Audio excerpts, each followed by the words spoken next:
Hello, everyone, and welcome to One Chill War Podcast, episode 334. My name's Benjamin Yoder. Did you forget about me? Did you miss me? We've been gone for 1 week. If you don't know, the podcast is going to be every other week going forward until I let you know otherwise. That has definitely changed my notes a lot, where it's like, oh, I put this on my note sheet and kind of barely remember I put it on here.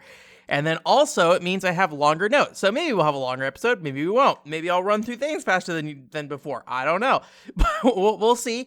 But we're going to do some news talk first and foremost up here. And that's going to include some hardware stuff. You know, there's going to be some more straightforward news stories you probably already heard already. And I'll probably just give a passing comment on those. We got a silly little accessory for Nintendo Switch. Got a couple of games that I thought kind of jumped out at me. And then also a couple follow-ups to...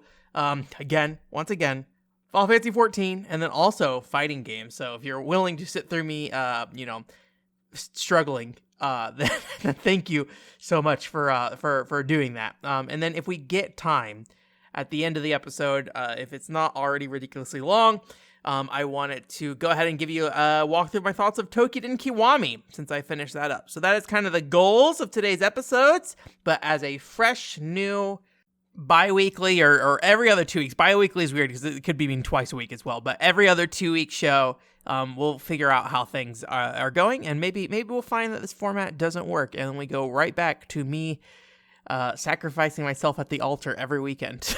so yeah. Just a quick note here real quick. I'm not going to get too deep into this, but Nintendo Chronicler put up a Halloween video. It was Halloween before we talked last time.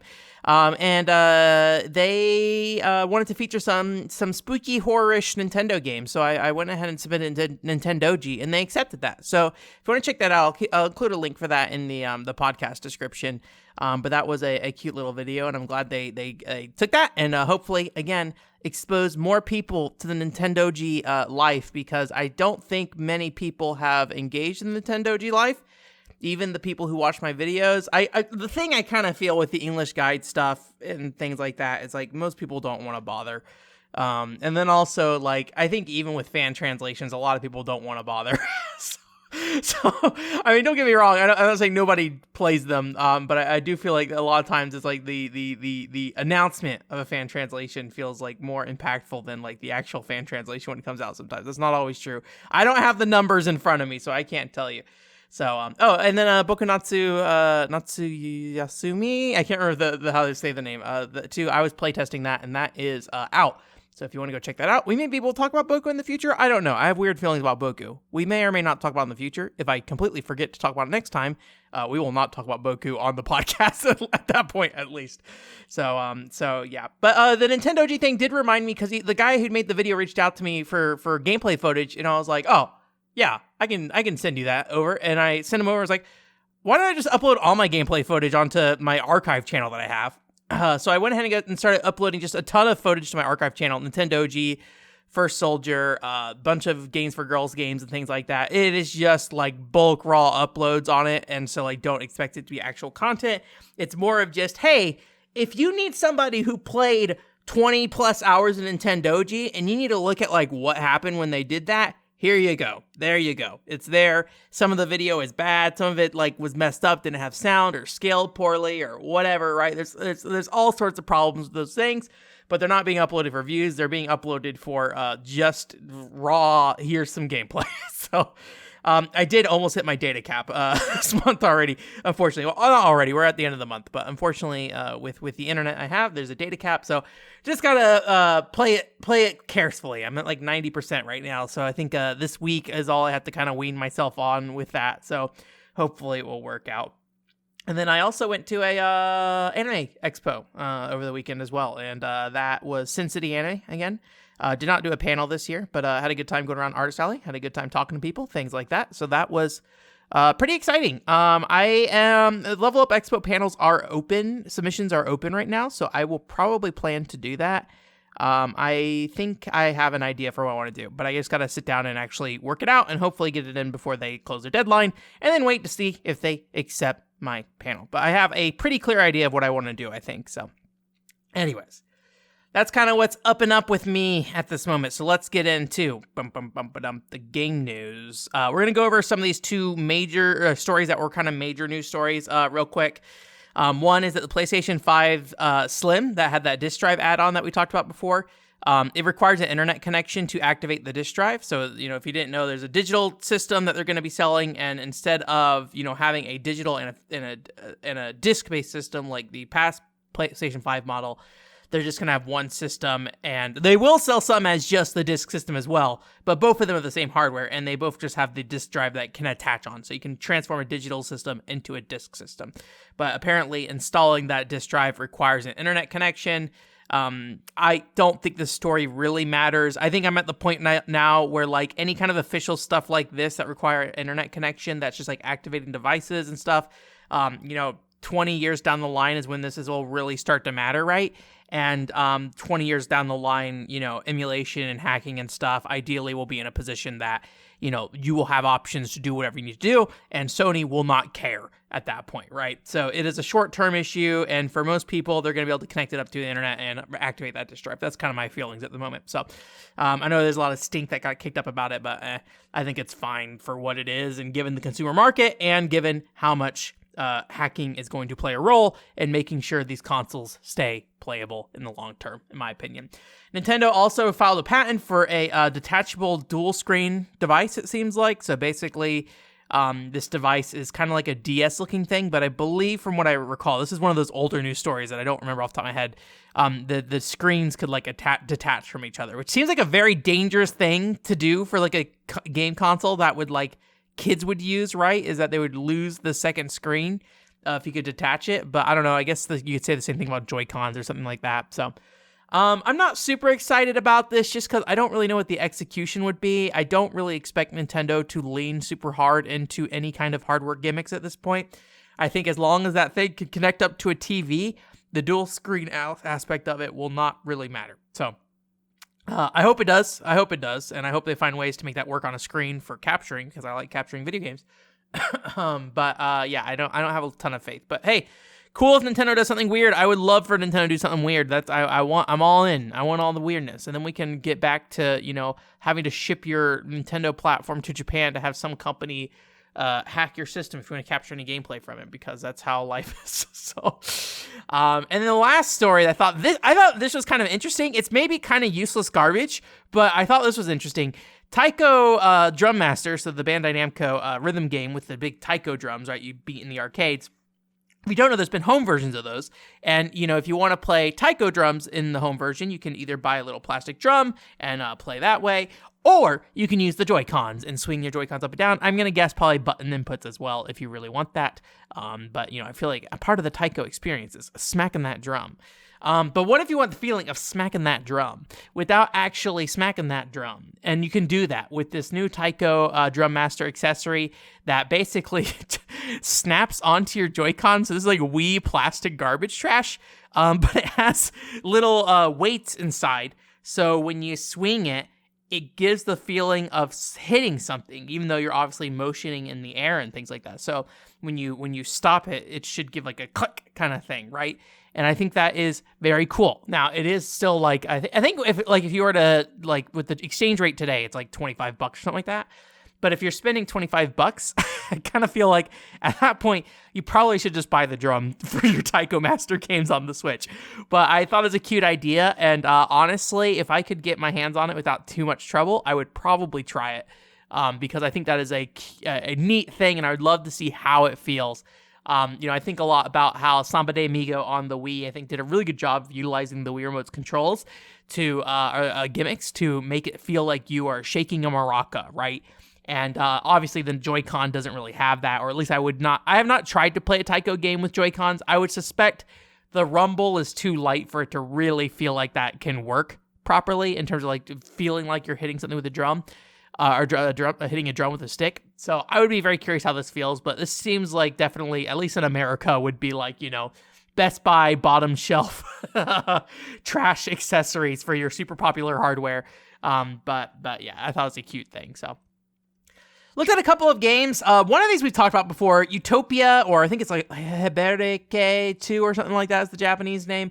Utopia 2. I thought this was going to be a remake, but if you don't know, Utopia is like an NES game. I don't think it came out in the US actually. I think it was PAL in Japan only. but it's like a Sunsoft kind of like platformer Metroidvania thing, I think, where you can like get different characters with the different abilities and things like that. The little like white, like ghost looking characters and stuff. And they announced a sequel a while ago. One's like a penguin, actually. And they announced a sequel a while ago, or at least I thought it was a remake is what they announced it as, but here's probably the machine translation getting to me. And it looked pretty nice because it had a very like Yoshi's Woolly World aesthetic where it's like very like crafty kind of like, I forget what it's called, where you like stab the needles into things to like pull the yarn out kind of thing. And it makes like this kind of like fluffy little ball. Not cross stitching. What am I thinking of? I bought some once to try to do and I never ended up doing it. And I think I gave it to somebody. I wonder if I gave it to Cargadin. I don't know. Anyways, cross-stitching, I don't know. Whatever. It's very craft looking, and, Sunsoft, company I don't exactly expect a lot of budget from, and this actually looks very good visually. I think it actually pretty much nails that visual style really well, which is just very surprised given, Sunsoft, not exactly the premier quality, highest developer I can think of in terms of, like, visual quality and things like that. I expect more, like, hacky, retro project out of them. Apparently it's like a Metroidvania style game with like some roguelite elements, roguelike, whatever the definition of that is. I don't really know much about that. I still haven't got my copy of Edo, and my PS5 has only been used for Tokiden. That is, I think, a roguelite game as well. But and I've played like Crimson Tears forever ago, but I just don't know how that like relates to the modern roguelite or roguelite thing. I just haven't played that, but. I saw people in my Discord were maybe not the happiest about that, but I don't know. I thought it looks cute at the very least. Will I ever play it? Probably not. Free Jack. Speaking of another game I will never play, Free Jack Online is an online racing game. Looks very, I don't know what region it is, but it reminds me of like a Korean racing game for some reason, like from the 2000s or something. Maybe it was, who can say?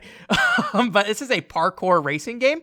Has a very like Jet Set Radio style look to it, and but I will say the courses are all very narrow as far as I can tell. So it is very, very stringent on where you're going. So it's not like Jet Set Radio in terms of the freedom of exploration, the platforming elements, things like that.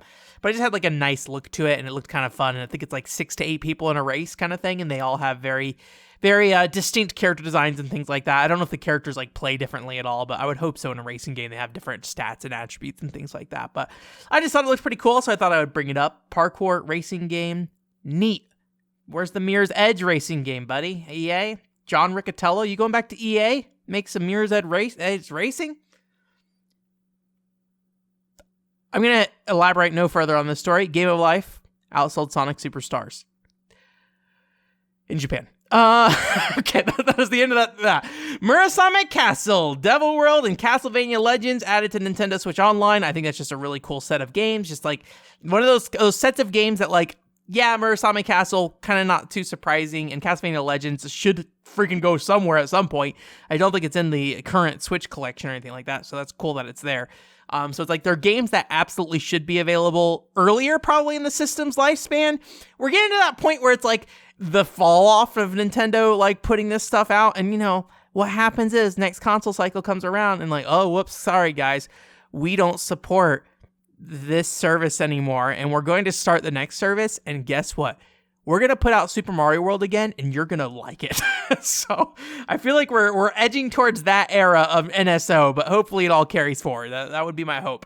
I know some people were like, oh, they said the Nintendo Switch is backwards compatible and your purchase carryover. As far as I can tell from that quote that came out, I'm not sourcing this because I'm too lazy to go grab it, and this was forever ago, but there's a quote that came out about Doug Bowser's where he's like, yeah, we're going to keep the Nintendo Online account system, which does not mean any of that. It just means we're not going to make yet another friend code system for you to enjoy. So I don't think that stuff's been really confirmed, if that stuff kind of like bled over to you at this point. I don't think Nintendo wants to tell you about that at this point. So. And that's pretty much it for news stuff. Let's get into some things I did a little bit of thinking about and looking at and getting some external feedback. So if you don't know, I talked about this a little bit in the Discord, but like a lot of my process in understanding a game I don't understand is just kind of beating the heck out of my brain until it actually says something of value. So that's why we get long rants about Final Fantasy XIV. So one thing I did, because I kind of felt like I was stuck where I wasn't really evolving my thoughts on Final Fantasy XIV, but there were like also things I wanted to consider because I felt like I was realizing the approaches I was going to take to Final Fantasy XIV wasn't really going to work out for what I was trying to do. And the thought so what I did is I went and watched some reviews online for Final Fantasy 14. From whatever era, I didn't care. I just wanted to know about the combat specifically. What did people like about the combat? And it was actually a very hard thing to find good information on, because every review I saw of Final Fantasy 14, sorry, if I said Final Fantasy 11 earlier, I meant Final Fantasy 14. Every review I saw of Final Fantasy 14, just pitted it against World of Warcraft. And that is not helpful for me, somebody who has not played World of Warcraft, right? I played Final Fantasy 11, sorry buddies. So I'm just like, okay, I don't really know what you mean by that. But the key things I really took out of those, the reading online, was the heavy focus on the fact that Final Fantasy 14 has something called a global cooldown, which basically means when you use an ability in Final Fantasy 14, you cannot use another ability, in most cases, immediately after. When you use that ability, you have to wait until your cooldown is done for every ability. And it's like the cooldown is like a set cooldown across the board. So, it's all 2 seconds or something like that. I don't know how long it is. So that's kind of been the focus of the reviews I saw. And the other thing was movement. So if you never seen a Final Fantasy 14 boss fight, basically what happens is you're fighting the boss, and then a bunch of circles and rectangles and lines appear on the floor, and things appear over your head. And really what it boils down to is you need to move, and you need to move to the right spot. I mean, sure, there's other situations where that's not the case. I'm just saying the core concept seems to boil down to that.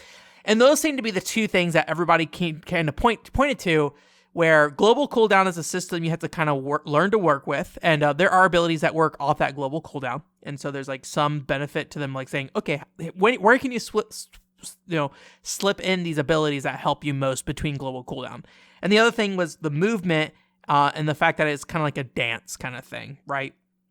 And so it makes the level, or the combat, more engaging, because you're not just standing there spamming abilities, you're moving around and things like that. So those are things that I don't particularly like about that game, and I didn't really those aren't really new details for me per se.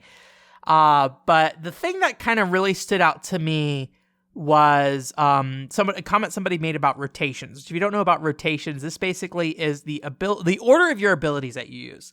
And you want to use your abilities in a particular order, because it will give you different boosts and things like that. And I haven't played that many jobs in Final Fantasy 14 to really know what this looks like, but I believe certain classes get much longer orders of abilities and stuff like that as well. So it's not as simple as, in my case where I played a tank, just pressing the same 3 buttons over and over again.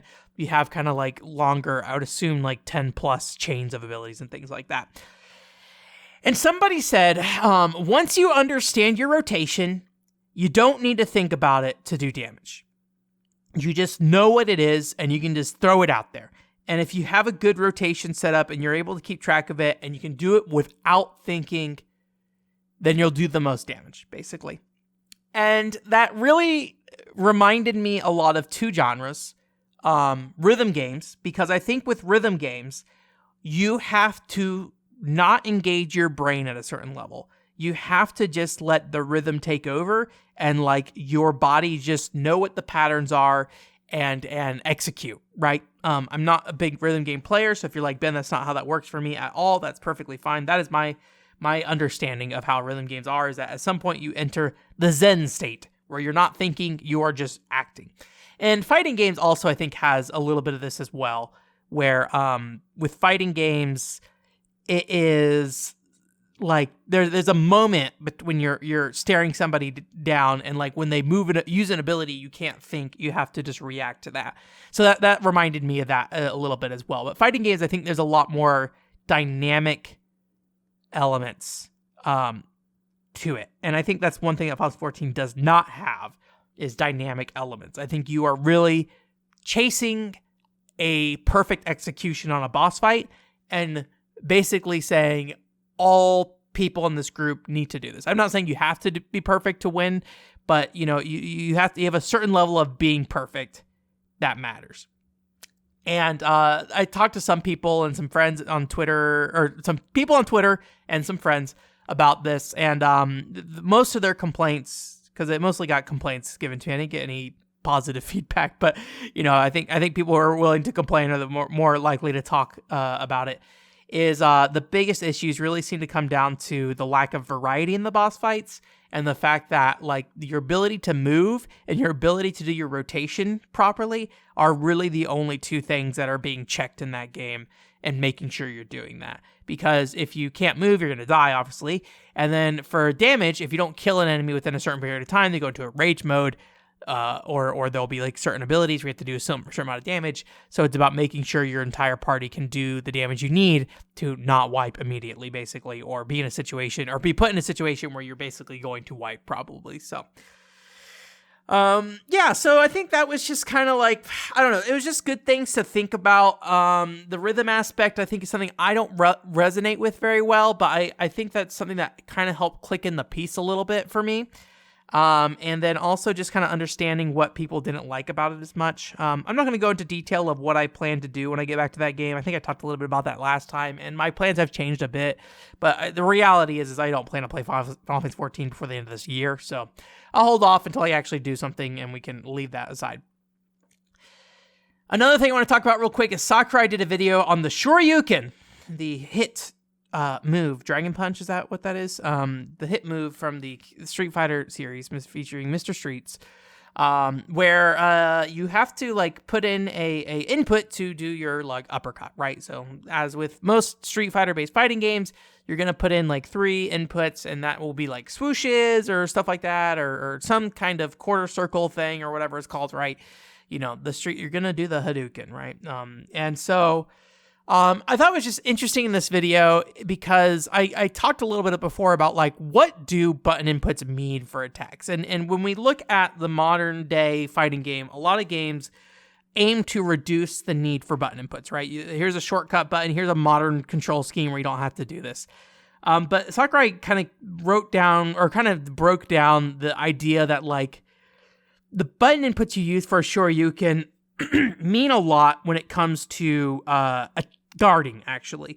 Because when you use a Shoryuken, you have to press forward, which is entirely, turning off block, essentially, right?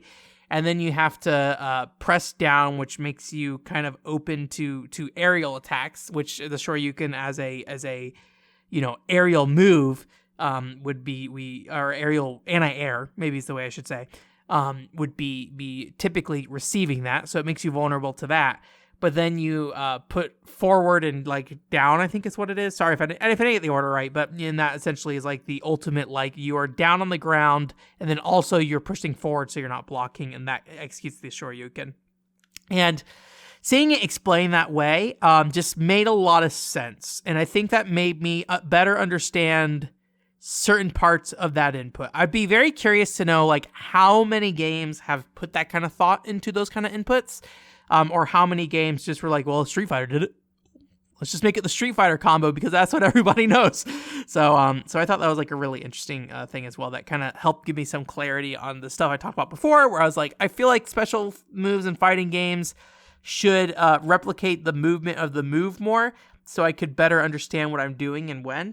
And then I think this is a good video as to why you don't do that. But there's always trade-off, right? And that's why so many games are doing away with those kind of button inputs with specials and things like that. Because there are other things you need to consider that are not just, are you guarding or are you in a guard-able position or not, right? And Street Fighter 6 kind of deals with that by limiting the characters in other ways as well to try to balance modern and classic playstyles. So anyways, before we get into Tokiden, we're going to go into our Jillian's Corner. Thank you again, Jillian, for your question this week. And Jillian asks a question that's always difficult for me, which is, what video game ladies did you like when you were younger? If you don't know, I've kind of got weird hang-ups about complimenting women for various reasons. I often don't like thinking about that stuff very much. And so it's very difficult for me to compliment women for various reasons, despite generally saying I'm a straight guy. Anyways, that stuff aside, girls that I liked growing up, I think the earliest one I remember is Ellie from Harvest Moon 64. she's like a little bakery girl. She's very like sweet looking, but I think that was kind of like everybody's crush. I feel like Ellie is like the secret popular one. Everyone wants the cute bakery girl. I remember giving her rocks all the time and not having a successful relationship with Ellie because, hey, guess what? I didn't know how those games worked. So I just didn't know what I was doing.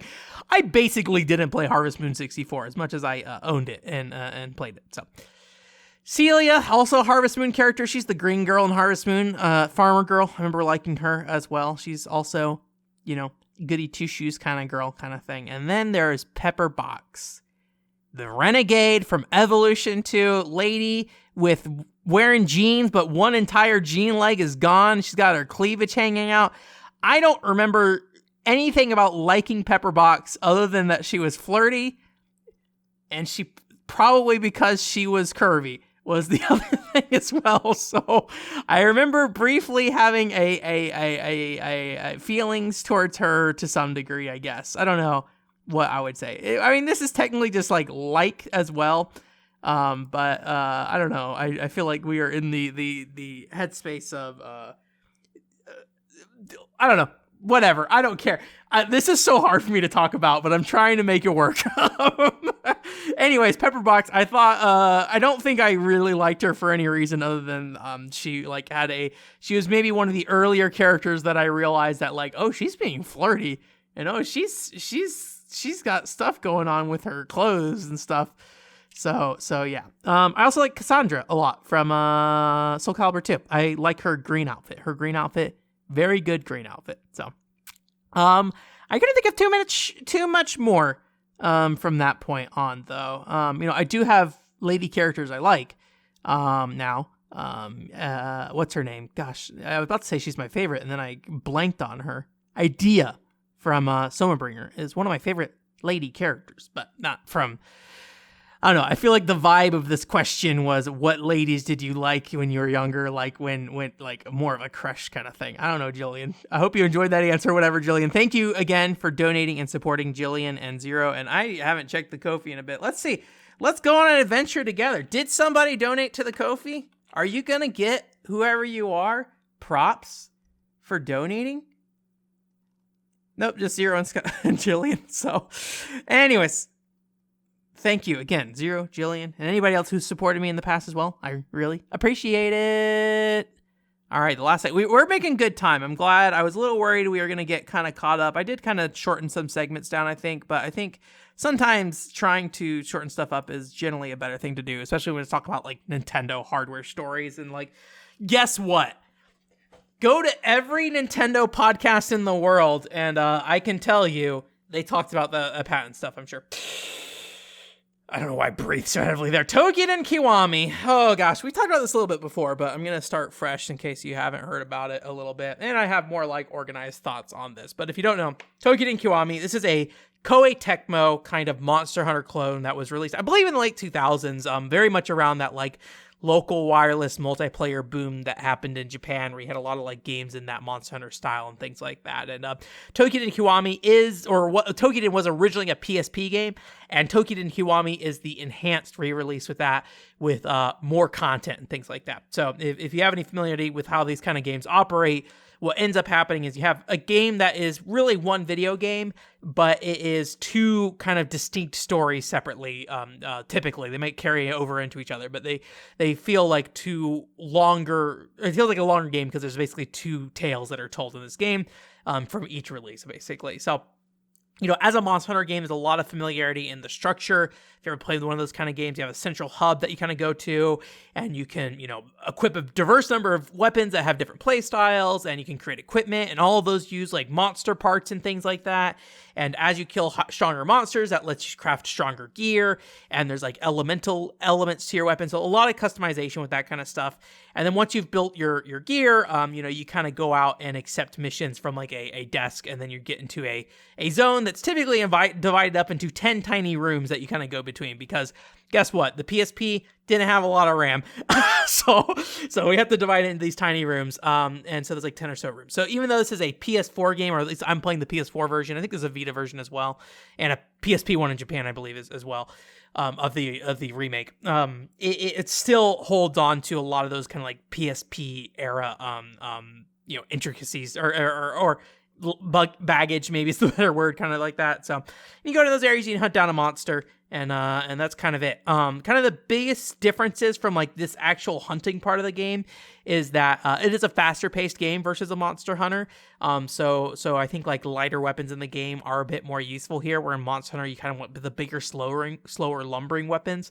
And then also monsters in this game have various limbs that you can amputate and get more materials from. It doesn't typically affect their like actual capabilities in battle, which is a little disappointing. That's something I really liked from the game Freedom Wars on the PlayStation Vita, that had it where you could rip parts off the enemy and like it would actually disable their ability to act. But Tokyo just has these kind of ghost limbs that appear to replace that kind of thing. So the two things that I think really make Tokyo Kiwami stand out, though, are the ability system and the story. And I think the story in particular is like one that I really enjoy, and it's why I kind of played Tokyo Kiwami despite having already played through Tokyo 2 a while ago. And in both that ability system and the story are very kind of like intertwined with each other. So basically what this game has is, in addition to your weapon that kind of defines your play style, you also get classes that you can assign to yourself. And they're like attacker, defender, healer, some that are a bit more specific to the mechanics of the game, so it can help you like remove limbs and things like that. And each class has like two main skills that you use in battle, and then also a third like extra skill that's like your super skill for that match. And usually you can use it once or maybe twice if you have enough time in an encounter. So the movesets between your like weapon doesn't really change from those classes. So it's more about those abilities and how they affect your weapon. So like when you're using a slow lumbering hammer, using an attack up one skill will just make you do more damage, or it might make you focus more on like getting critical hits depending on what ability you're using, versus if you're using like a speed skill or something like that, then your character moves a lot faster and attacks a lot faster, things like that. So there's a lot of different ways you can kind of combine these classes with your weapons and kind of have these kind of complementary elements. So these classes are not really assigned to you as much as they are assigned to something called Mitama. And the Mitama are like dead heroes from Japan's past that basically were eaten by these things called Oni, which is like this big demonic force that's like overrunning the lands of Japan and kind of isolating all these villages from each other, things like that. And you are like one of the villages that are left alive trying to hold out against this Oni horde. And so all these heroes that are based off like real historical figures in Japan have been consumed. And so when you fight Oni in the game, you find more of these heroes, and they kind of come into your body and they'll talk to you for a little bit before becoming essentially the skill in or the class that you can equip in your inventory. There are tons and tons of Oni in this game. However, a lot of them have the same, they overlap in class because there's only like, I think 10 or so classes.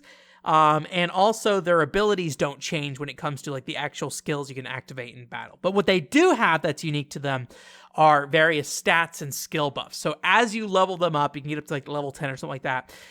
You will unlock skills and abilities on that Mitama, and those can like increase your attack. It can increase, your speed. It can increase, a variety of different things. It adds a lot of different modifiers to your weapons, and some of them are weapon specific and things like that, and some of them are ability specific. So there's a lot of variety to like how these characters can buff you. So you have your main Mitama, and the buffs you have on there, that Mitama do matter. But your secondary Mitama, where the buffs really matter, because they don't add any kind of additional skills to your character. They just have the buffs. So you have one main Mitama that determines your class and your skills, and then the kind of backup Mitama after that basically just apply buffs to you. And while they have set skills that you can earn from them and things like that, they also have the ability to have bonus skills if you connect Mitama that have like historical relevance to each other. So they're either knew themselves in person, or they were like had a similar role to another character in history in Japan and things like that. So it's a pretty neat, and it focuses a lot on that element of the game. And so these dead spirits kind of lead into the main story of the game, where you play your kind of like faceless main character, and basically you're known as like the unifier, because you can basically get all these ghost people in you, when typically a person would only have one.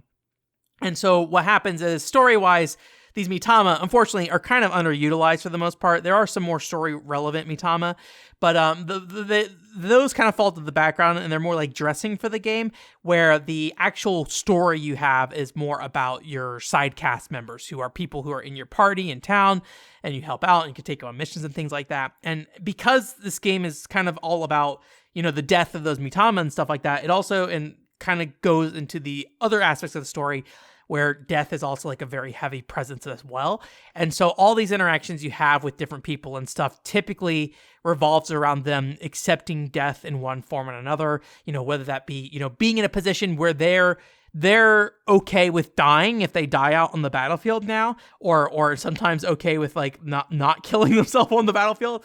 Like everyone has these like different relationships with death and things like that. But then there's also their relationship with the character who died as well. And so there's a lot of things with like, oh, this person is like haunted by the fact that this other character died, and it makes them less able to continue to function and move forward in life and things like that. So while they're all based around death in a way that you might think would get like kind of plain and overplayed, I think they do a really good job of mixing up, how death relates to a person, and also if it's a death of another, how that person's relationship with them changes, or like how that death impacted them. So while it's all about basically kind of accepting death of others and things like that, I think it does a really good job of keeping variety going and making sure each character's story feels particularly distinct from one another, despite being based around the same topics and things like that. So it's a good amount of variety around like a central theme. There are some characters that I think at times are a little weaker on the story side of things. But generally the stories are all pretty short overall. So even if you find a character you're like, I don't really like vibe with what's going on with them, for the most part, after an hour or two, you'll kind of move on to the next story and things like that. So, but as I kind of mentioned, the games are kind of two games in one. So gameplay wise, you're not going to feel that much of a difference, but when it comes to story, I do feel like the second story in this game is a big improvement on the first part. The first part is very focused on your side characters and chasing basically Oni to kind of deal with their problems specifically, and I think that works well. But the second story, I think, just has a lot stronger of a plot, and there's a lot more complicated relationships with characters. You also get like another leader type character comes to your group, so you're kind of like the leader of the troop in your town, and then another like leader type shows up, and their like entire squad has basically died at this point. And so like the relationship they have with their squad is very different than yours, because in your case they're all still alive, right? And in their case it's not. So there's like a lot of like interesting like different types of supporting members that get added with different characters or different stories and things like that. And usually I feel like those stories are a bit more in depth than just, oh, there's a girl in the other town that died kind of thing, right? There's ones that are a lot more about, sacrificing others and things like that to achieve goals through death and things like that.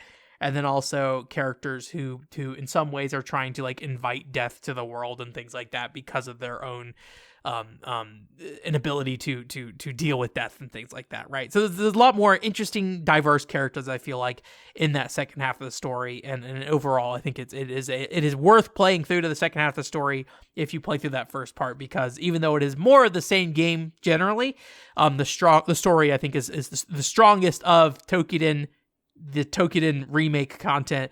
And then also Tokiden 2, I already played through that myself, and I really enjoyed it. And Tokiden 2 has a lot of great improvements that I think if you haven't played Tokiden 2 and you find yourself enjoying Tokiden Kiwami a lot, highly recommend Tokiden 2. But anyways, overall, very good game. I think it is one of my favorite kind of Monster Hunter style games. Tokiden 2, I think, is generally a better game in terms of mechanics.